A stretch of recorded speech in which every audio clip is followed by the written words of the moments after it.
Shanghai সহযোগিতা সংস্থা SCO সদস্য দেশগুলোর মূলধারার গণমাধ্যমে গেল সপ্তাহ থেকে সম্প্রচার শুরু হয়েছে চায়না মিডিয়া গ্রুপের সাংস্কৃতিক প্রামাণ্যচিত্র সিরিজ দ্য হেরিটেজ গার্ডিয়ান। আগামী ৩১ আগস্ট থেকে ১ সেপ্টেম্বর পর্যন্ত থিয়েনচিনে অনুষ্ঠেয় এই সম্মেলনের জন্য সব ধরনের প্রস্তুতি নেওয়া হয়েছে। এদিকে উত্তর পশ্চিম চীনের সিনচিয়াং উইঘুর স্বায়ত্তশাসিত অঞ্চলের পুরানো শহর সাংস্কৃতিক আবহে পর্যটকদের ভীষণ আকর্ষণ করছে।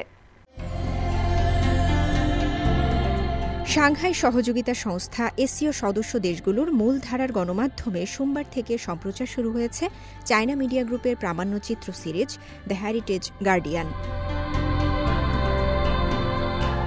সিরিজটিতে চীনের প্রেসিডেন্ট শি জিনপিংয়ের সাংস্কৃতিক দৃষ্টিভঙ্গি, ঐতিহ্য সংরক্ষণে তাঁর উদ্যোগ এবং চীনা সভ্যতার উত্তরাধিকার রক্ষায় তাঁর ভূমিকা তুলে ধরা হয়েছে।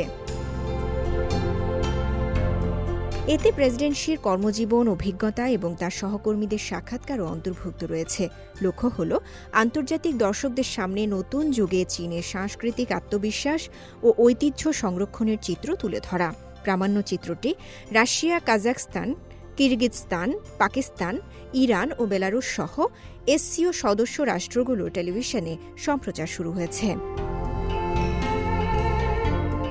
এদিকে এসসিও শীর্ষ সম্মেলনের আগে বেইজিংয়ে জমকালো আয়োজনে অনুষ্ঠিত হয়েছে ২০২৫ SCO people to people exchange forum. এবারের ফোরামে তরুণ প্রজন্মকে বিশেষ গুরুত্ব দেওয়া হয়। ফোরামের অংশ হিসেবে শুরু হয়েছে সিল্ক ওয়েস্টার ২০২৫ আন্তর্জাতিক সঙ্গীত প্রতিযোগিতা। এটি সিএমজি ও কাজাখস্তান প্রেসিডেন্টের টিভি রেডিও কমপ্লেক্সের যৌথ উদ্যোগে প্রথমবারের মতো আয়োজন করা হচ্ছে। মধ্য এশিয়া, ককেশাস ও চীনের শিল্পীরা অংশ নিচ্ছেন এই বহুজাতিক সঙ্গীত উৎসবে, যেখানে পরিবেশিত হবে বিভিন্ন দেশের ক্লাসিক সঙ্গীত। এছাড়া চালু হয়েছে China up close a journey of harmony campaign. এতে ৪২ দেশের সাংবাদিকরা থিয়েনচিন, শানসি, শান্তং সহ বিভিন্ন প্রদেশ ভ্রমণ করে চীনের আধুনিকায়নের অগ্রগতি সরেজমিনে দেখেছেন। আগামী ১ আগস্ট থেকে ১ সেপ্টেম্বর পর্যন্ত থিয়েনচিনে অনুষ্ঠিত হতে যাচ্ছে এসসিওর সর্ববৃহৎ সম্মেলন। এতে বিশ্বের ২০টিরও বেশি দেশের নেতা এবং বিভিন্ন আন্তর্জাতিক সংস্থার প্রধানরা অংশ নেবেন।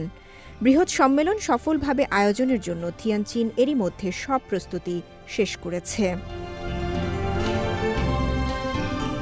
উত্তর পশ্চিম চীনের সিনচিয়াং উইঘুর স্বায়ত্তশাসিত অঞ্চলের কাশগড় প্রিফেকচারের সাতশো কাউন্টির ঐতিহাসিক পুরাতন শহরটি গ্রীষ্মকালীন মৌসুমে পর্যটকদের জন্য বড় আকর্ষণে পরিণত হয়েছে। সমৃদ্ধ সাংস্কৃতিক ঐতিহ্য আর হস্তশিল্পের মেলবন্ধন পর্যটকদের মুগ্ধ করছে। এখানে সবচেয়ে বেশি দৃষ্টি কাটছে জাতীয় অমূল্য সাংস্কৃতিক ঐতিহ্য 12 মোকাম পরিবেশনা, গান, বাদ্যযন্ত্র, নৃত্য এবং দর্শকদের সরাসরি অংশগ্রহণের সমন্বয়ে পরিবেশিত এই শিল্পরূপ পর্যটকদের গভীরভাবে অনুপ্রাণিত করছে। পুরাতন শহরের জনাকীর্ণ রাস্তায় ঐতিহ্যবাহী তামার দোকানও পর্যটকদের বিশেষভাবে টানছে। বিভিন্ন ধরনের হাতে তৈরি পিতলের তৈজসপত্র, চা সেট, অলংকার উপভোগের পাশাপাশি দর্শনার্থীরা নিজেরাও তামা কারুকাজে হাত পাকানোর সুযোগ পাচ্ছেন। এইসব প্রাণবন্ত সাংস্কৃতিক কার্যক্রম স্থানীয় পর্যটনে বিপুল উত্থান এনেছে। জুলাইয়ের শেষ নাগাদ সাতশো কাউন্টি প্রায় ৮ কোটি ৭২ লাখ পর্যটককে স্বাগত জানিয়েছে, যা গত বছরের তুলনায় ২০.৩% বেশি। এ সময় পর্যটন আয় দাঁড়িয়েছে প্রায় ২২১ কোটি ইউয়ান। রাউজে জাবিদ ঐশী, সিএমজি বাংলা।